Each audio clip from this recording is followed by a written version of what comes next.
Yo estuve conversando con Pepín por más de 50 años. Un tema recurrente en nuestras conversaciones era la perseverancia del mito. La capacidad del gobierno cubano para engañar al mundo. Engatusaba a personalidades de prestigio, inclusive admirables como Mandela y Gabriel García Márquez. Otro aspecto relacionado al mito es lo que la gente se pregunta: ¿por qué no se revela el pueblo cubano como ha pasado en otras dictaduras? Y presuponen de que el hecho que no se revelen es un apoyo implícito de la población. Yo aquí quiero tratar 4 temas. Los 2 primeros se refieren a los esfuerzos de Pepín por desenmascarar el mito. Me refiero en primer término a la rectificación del cuento oficial con la verdad histórica, a la descripción de los mecanismos de control político. El tercero se refiere al impacto del mito sobre la juventud. El idealismo y los años jóvenes de Pepín nos ilustran. El cuarto tema se refiere a reflexiones de José Álvarez al final de su vida. Un régimen que controla los medios de comunicación por más de 60 años escribe su propia historia, donde los líderes son héroes y los demás hacen coro. No les gustan las investigaciones serias a no ser que concuerden y reafirmen el cuento oficial. Pepín se encontraba en una situación privilegiada. Había vivido en Cuba hasta los 28 años, 10 años después del cambio de régimen, y en Estados Unidos se había perfeccionado como investigador. Al jubilarse, se dedicó a rectificar el récord histórico. La primera gran mentira es que nos revelan que Vilma Espín, la que fuera esposa de Raúl Castro, llamó a la casa donde estaba escondido Fran País, y esa es la pista que le da a la policía, y entonces lo asesinaron. Existe un gran número de probabilidades de que la facción radical de la Sierra, dirigida por Fidel Castro, lo mandó a asesinar, porque Fran País sobraba en las aspiraciones y la Cuba que quería formar Fidel Castro. Y de ahí pues lo llevamos a la casa de Pujol. Bueno, él se bajó del auto, yo bajé el cristal del automóvil y entonces me dice que no le dijera a nadie dónde él estaba, incluyendo a Vilma Espín. Entonces él siguió caminando y se metió en la casa de Raúl Pujol, y fue la última vez que yo lo vi. Después comentamos, Enrique me dijo lo que le había dicho Fran dentro de la casa, y yo comenté con él lo que me había dicho Fran a mí al salir del automóvil. Era lo mismo, sí, básicamente. País se refiere a un teléfono instalado por sus compañeros de la compañía telefónica. Ese teléfono le permitía a Fran realizar llamadas seguras, pero quienes lo llamaban tenían que recibir el visto bueno de las operadoras cuando no había un supervisor vigilando esa pizarra. De pronto sonó el teléfono de la casa. Era Vilma Espín. Le reprochó no haberla contactado en los últimos 10 días. Fran le dijo que todo estaba bien y colgó enseguida. Un compañero mío que estaba al lado de Salas Cañizares me dice que ellos velaban cualquier llamada. Ella sabía que ellos tenían tomado el teléfono y ella hace una llamada al lugar donde está Fran País, ahí donde se produce la gran traición. Me recuerdo la imagen del carro de seguridad del gobierno de Batista, la policía, con Salas Cañizares dirigiendo la operación con ametralladora de manos a una velocidad vertiginosa bajando la calle Enramadas. Yo me encontraba en la calle Enramadas y San Pedro, y a los 10 o 15 minutos habían matado a Fran. Uno puede considerar que ese señor iba completamente seguro de lo que iba a encontrar. Pepín ha descrito en sus trabajos cómo Castro usó el terror para asegurarse de la lealtad de la dirigencia cubana. Uno de mis personajes favoritos es Quintín Tronado. Pepín lo describe como un funcionario de alto nivel que se encuentra con Fidel en el teatro, y Fidel le dice: has trabajado muy duro, te mereces un descanso, vete a la casa. Eso de la noche a la mañana, sin aviso ninguno, cuando va al garaje no encuentra su auto. Son meses de incertidumbre, de rechazo de los amigos. No se encuentran con los amigos no quieren verse con él por temor a lo que les puede pasar a ellos mismos al estar asociados con una persona sospechosa. investigaciones misteriosas que nunca se conoce el motivo ni los resultados, y presiona a los hijos para que participen en esas investigaciones, por ejemplo, planteándole al hijo que hasta que si no hace estas ayudas a la revolución, registrándole en la casa al padre, no pueden participar del equipo de pelota del colegio. De repente, después de varios meses, lo reintegran, pero en una posición de menor categoría. El propio Filer es quien ponía esas sanciones y él mismo determinaba qué se hacía durante el periodo del Plan Pijama y qué se hacía después. El funcionario tronado ha pasado a formar parte de la cultura cubana. Tan es así que Tomás Gutiérrez Alea, en la película Guantanamera de 1995, tiene como uno de los principales personajes Adolfo, un tronado que ahora lo acaban de mandar a que sea director de una funeraria en Guantánamo. Oye, Adolfo lo habrán tronado, pero parece que aún le quedan buenas relaciones, ¿no? ¿Qué remedio, tía? Hay que tratar de sobrevivir, ¿no? Y si nos repartimos el muerto entre todos. En su libro La desorganización organizada, Pepín nos muestra como el principal motivo de muchas medidas del gobierno era el control político. La libreta pudiera parecer una forma equitativa de distribuir los alimentos, pero en la práctica le proporcionaba al Ministerio del Interior un instrumento de control de toda la población.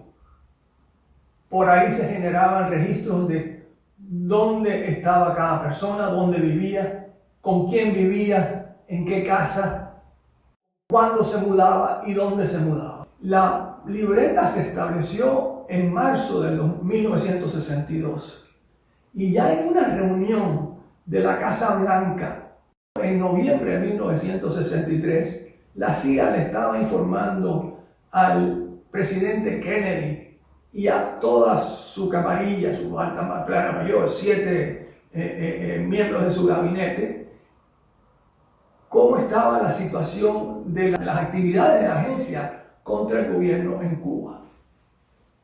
Se reportaron 25 bajas y la explicación que dieron sobre esas 25 bajas era la creciente efectividad del gobierno y las dificultades cada vez mayores para que los agentes infiltrados en Cuba consiguieran comida sin ser identificados. Además, la libreta mantiene a los ciudadanos preocupados por la alimentación. Yo le pregunté una vez a una consultora cubana que estaba en FAO temporalmente, bueno, ¿y cómo está la situación política en Cuba? Y dice, mira, ahí estamos muy ocupados por resolver y no te da tiempo para hacer más nada. La historia me absorberá se convirtió en un mito que cautivó a miles de adolescentes, incluyendo Pepín. El movimiento 26 de julio se fundó en 1955 y Pepín ese mismo año, teniendo 14 años, se enroló en el movimiento. Hay dos cuentos que a mí siempre me han impactado mucho. Uno de ellos es cuando asesinaron a 3 jóvenes del movimiento y uno de los supuestos asesinos que había aparecido en una foto era un marinero que vivía en Antilla. La dirección provincial les envió una nota espeluznante a la célula de Antilla pidiendo que ajusticiaran a ese marinero. Pepín y sus amigos y sus compañeros conocían al marino, sabían dónde vivía con su mujer y sus 2 hijas y fueron a investigar. Se tropezaron con Sonia y hablando de distintas cosas, Sonia les contó que la familia estaba aterrorizada porque su padre, que no había tenido nada que ver con el ajusticiamiento de esos 3 jóvenes, había salido en la foto y la familia temía represalias. Pepín y sus compañeros no sabían qué hacer, no sabían si creerle a Sonia, pero decidieron investigar un poco más y le mandaron una nota a esos efectos a la dirección provincial. Casualmente se cruzó con otra nota en la que la dirección provincial cancelaba la orden de ajusticiamiento. cuento se refiere a un encargo que le hicieron a la célula de Antilla. La célula de Antilla tenía un afiliado que era un comerciante que hacía frecuentes viajes, tenía botes para hacer frecuentes viajes a Miami. Entonces les pidieron a ellos que consiguieran una serie de artículos. Entre ellos se encontraba una mira telescópica, unas botas de campaña y lo más curioso, 12 pares de espejuelos con la misma receta, aparentemente para Fidel Castro. A ellos les extrañó, pero lo que más les dolió es que la solicitud no venía con dinero alguno y ellos no tenían dinero para pagar esos gastos. Pepín y Denzel, su amigo, llevaban tiempo ahorrando para comprarse un bote para pasear por la bahía, tenían una alcancía. Y a regañadientes y con profunda tristeza, decidieron romper la alcancía y usar ese dinero para hacer las compras. Años después, Pepín se enteró que Fidel le daban perretas y rompía los espejuelos y por eso era que necesitaba 12 pares. A mí ese cuento me da un profundo dolor. Yo sé que muchos jóvenes perdieron mucho más, perdieron la vida, pero ese tipo de sueño es precisamente sueño de juventud, sueño que los jóvenes deberían poder realizar. Y a Pepín en esencia le robaron la juventud. En el ideario cubano, comenzando por el himno nacional, morir por la patria es vivir. Y nadie explotó ese concepto de la muerte como deber patrio como Fidel Castro. Pariollada cuenta en su libro que cuando llevaron a los combatientes a Oriente, ninguno sabía lo que iba, incluso algunos pensaban que era hasta para alguna prueba de tiro. Se enteraron a las 3 de la mañana cuando Fidel Castro les dijo: dentro de 2 horas vamos a asaltar el cuartel Moncada. Ahí, después de un tenso silencio, Mario Muñoz dice: Fidel, yo estoy dispuesto a morir por Cuba, pero pensar que 100 hombres podemos tomar una guarnición donde están 1000 soldados es llevar a estos muchachos al suicidio. Abel Santamaría, que de paso se ha dicho murió en el combate, respondió: los que tengan miedo pueden echarse atrás. Y Muñoz responde: yo iré a la vanguardia, pero repito que el plan me parece una locura, un crimen. Acto seguido, probablemente para romper el silencio, un joven de 18 años, Raúl Gómez García, recita unos versos donde se repetía la frase: morir por la patria es vivir. Al repartir tareas, Castro pidió voluntarios para el coche que iría a la vanguardia, el primer coche. Ese era el que más riesgo involucraba. Castro iría en el segundo coche, me imagino bajo la excusa de que los líderes hay que protegerlos. De los 8 que fueron en el primer auto, 7 murieron en combate. En el auto que manejaba Fidel Castro iban 7 personas y todos sobrevivieron. Pepín en su autobiografía narra situaciones semejantes en las que jóvenes ilusionados afrontan el combate dispuestos a decir adiós a la vida, pero sin estar tristes, porque morir por la patria es vivir. Cuenta Pepín que cuando murió Josué, el hermano menor de Agustín y Fran País, su madre Rosario, al verlo, exclamó con una expresión muy triste, pero sin lágrimas: ¡qué lástima! Han tronchado una vida que comenzó lleno de esperanzas. Para Pepín, que había perdido compañeros en plena juventud por una causa traicionada, eso de morir como ofrenda patriótica sublime es absurdo. El llamado nacional debe ser vivir una vida larga y fecunda, luchando en vida por el bienestar de todos los cubanos. La vida de Pepín fue prueba de eso. En el exilio pudo estudiar y sacar un doctorado. Como extensionista agrícola consiguió logros importantes para la agricultura de la Florida. Hubiera podido haber hecho lo mismo por Cuba. Se casó con Mercy, con quien era novio desde que ella tenía 14 y él 16. Tuvieron 3 hijos que les dieron mucha alegría y mucho amor. Sufrieron pesares, quizás más que muchas otras parejas, pero Pepín pudo vivir una vida plena que duró 80 años. Y ahora dejo la última palabra a Pepín. Nací en Antilla, fui a los 10 años para un colegio en Santiago y estuve creo que 5 años, después regresé a la universidad y viví en Santiago un tiempo y dicen que no perdió mi acento de Santiago, es decir, mi acento oriental, pero los santiagueros hablan con un énfasis aún mayor que el resto de los orientales. Llevo 51 años en Estados Unidos, como dice una nueva canción que tocan por aquí, dice, yo no me fui, solo vivo más lejos.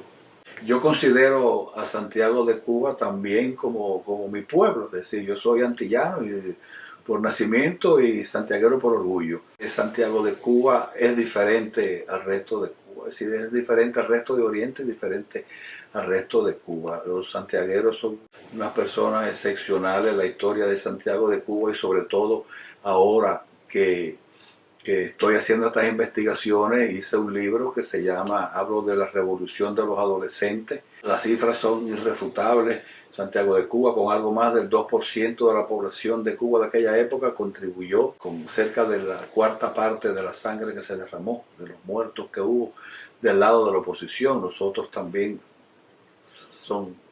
eran cubanos y se siente, pero yo estaba estudiando la rebelión. Y entonces me siento muy orgulloso de la contribución de Santiago de Cuba en todas las luchas de independencia. Santiago de Cuba contribuyó, creo que después de Holguín, la mayor cantidad de generales y coroneles en las luchas de la independencia, y visitar el cementerio Santa Ifigenia. Es doloroso visitar la tumba de los amigos y de los adolescentes, porque la mayoría de los que murieron fueron adolescentes y todo el mundo dice que morir por la patria es vivir, y yo creo que en vez de eso hay que vivir para la patria, no morir por la patria.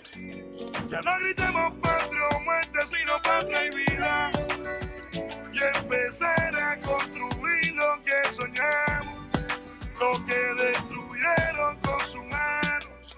Que no siga corriendo la sangre por querer pensar diferente. ¿Quién le